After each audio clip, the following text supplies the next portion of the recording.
Comment savoir si on est enceinte sans test de grossesse? Voilà ce dont je vais vous parler aujourd'hui. Moi, c'est Maëlle du blog Devenir Intuitive. Bienvenue dans cette nouvelle vidéo de mon défi sur la contraception naturelle. Alors là, en ce moment, je vous parle plutôt de la conception naturelle et comment est-ce que finalement la symptothermie peut nous aider à concevoir un enfant, mais aussi à savoir donc vraiment si on est enceinte, le savoir de manière très précoce avant même le test de grossesse. Oui, parce qu'en fait, Alors, c'est valable surtout en fait pour celles qui ont l'habitude de faire l'autopalpation du col de l'utérus. Donc vous savez que l'autopalpation du col de l'utérus, ça vient un petit peu en complément de l'observation de la glaire cervicale, et notamment si on a un peu des difficultés à observer la glaire cervicale, ça peut être utile d'aller chercher directement la glaire cervicale au niveau du col de l'utérus. Et en fait, cette observation du col de l'utérus, elle peut même devenir assez habituelle, déjà pour connaître un petit peu mieux son corps et le fonctionnement de son corps, mais aussi justement comme une observation supplémentaire qui vient donner des indications pour notre interprétation de notre cyclogramme en symptothermie. Et il se trouve que dans un cycle normal, donc je vous en avais déjà un petit peu parlé, quand on est en phase infertile, donc juste après les règles, eh bien on a un col de l'utérus, le col de l'utérus est assez long dans le vagin et assez dur, assez fermé.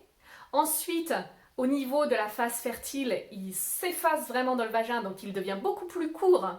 et il s'ouvre un petit peu et il devient beaucoup plus mou. Ensuite, de nouveau en phase infertile, il redevient plus dur,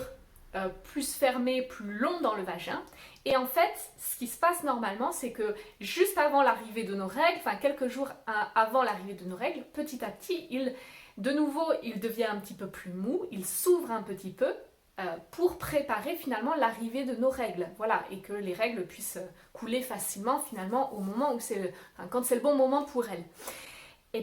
quand on tombe enceinte, en fait, le col de l'utérus va réagir de manière assez différente finalement, parce que là, il va devenir vraiment très très long dans le vagin. J'ai fait cette observation-là justement quand je suis tombée enceinte, donc voilà, quand avec mon compagnon, on avait décidé d'avoir un bébé, qu'on est passé en mode conception avec la symptothermie, et justement j'ai observé le col de l'utérus, les évolutions de mon col de l'utérus à ce moment-là, et j'ai été complètement bluffée de voir à quel point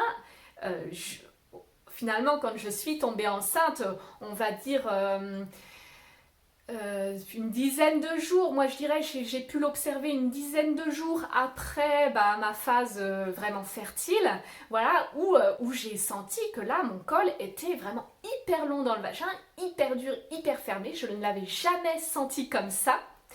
Et quelques jours après, du coup, j'ai fait le test de grossesse, mais c'est seulement,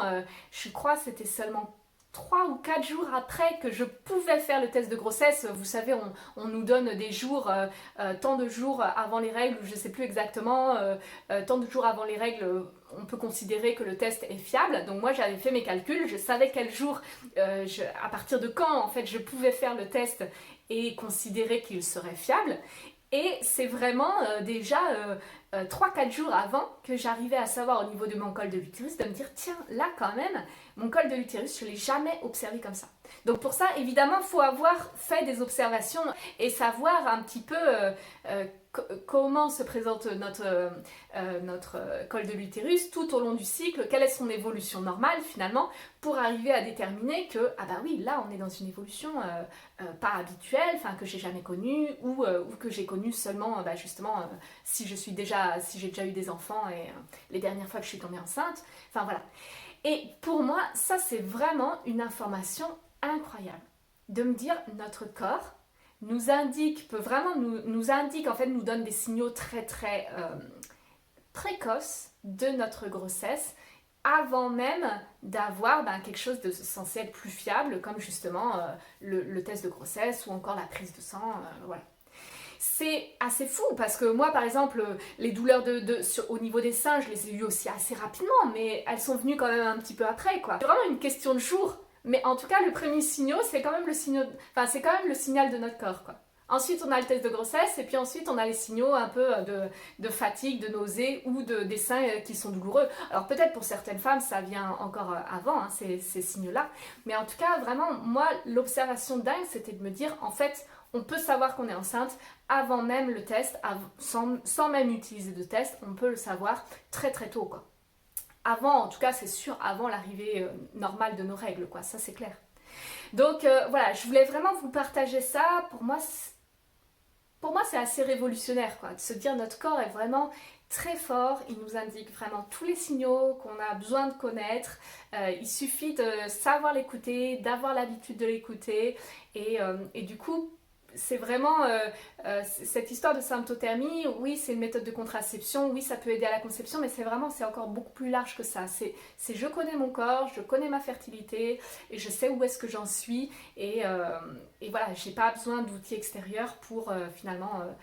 pour savoir où j'en suis, pour me connaître, quoi. Voilà ce que je voulais vous partager aujourd'hui.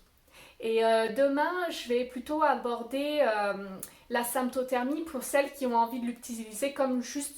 comme une méthode d'observation en fait. Et il y en a aussi, parce que justement là ce qu'on voit c'est que c'est très large, ça nous apprend plein de choses, et du coup ben voilà, savoir qu'on n'est pas non plus obligé, si on ne se sent pas prête ou autre chose, on n'est pas obligé d'utiliser la symptothermie comme une méthode de contraception ou voilà. On peut vraiment juste s'en servir comme une observation de notre corps et ça nous apprend déjà énormément de choses et ça nous permet de nous reconnecter à nous-mêmes. Je vous en parle un petit peu plus demain. En attendant, n'hésitez pas à mettre un petit pouce en l'air si ce contenu vous a plu, à vous abonner à la chaîne YouTube et on se retrouve demain.